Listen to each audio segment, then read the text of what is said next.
Edward and Frederick. Written by Blue Productions and narrated by Blue Productions.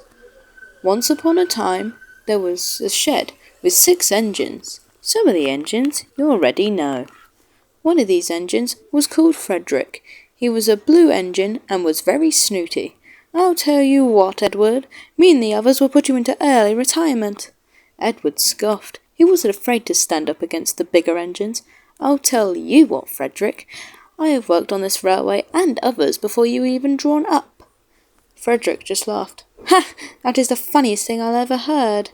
You can't even pull a single truck. Neither can you. You always complain when you have to. Watch your tongue, old iron. You won't be this cheeky once you go straight through the buffers at the big station.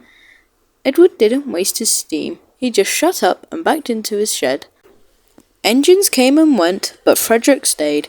He was in the fat director's good books, and Frederick begged to keep him there.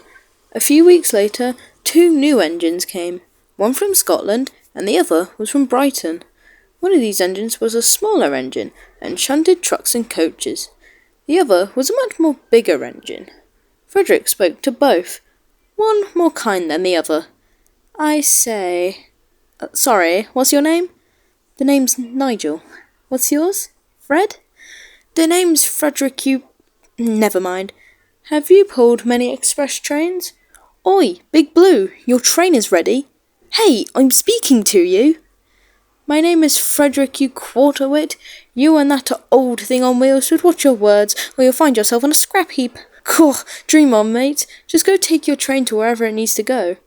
Is it coaches or trucks? Will you go if I tell you? Depends on what it is. It's trucks, but it's like 3 trucks in a van. Pah, I shan't. An engine of my stature should never do such demeaning work. The tank engine didn't respond, but looked at Nigel. Sorry, Thomas, I can't.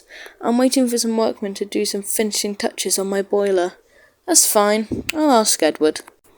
Thomas puffed away, but saw Frederick talking. He wasn't paying attention to what he was talking about, but he heard something about Edward being slow and out of date. As Thomas puffed to the station, someone ran up to him. So sorry, mate, but this train and another has been put together, so you're going to have to shunt some more trucks. Really? This is becoming a very heavy goods train. The station master told Thomas that it was Fat Director's orders, so he rushed to the yard. Some coaches were confused. I say, Thomas, what's going on? I thought the train was a stopping service to Wellsworth. Apparently, the timetables got switched, so 2 trains have been merged. The problem is, Edward has to pull it. We thought the big blue brute had been planned to pull it. Well, surprise, surprise, he refused to pull him. Don't say he's pulling us. No, he's not. I think Nigel is pulling you 2. Thomas left to go get the trucks. He was struggling to get them to the platform. At last, Edward arrived at the station.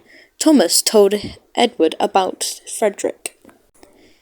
If there's any way I can get him to stop belittling me, I'm going to have to pull that train, Edward thought. It may be painful, but I'll do it.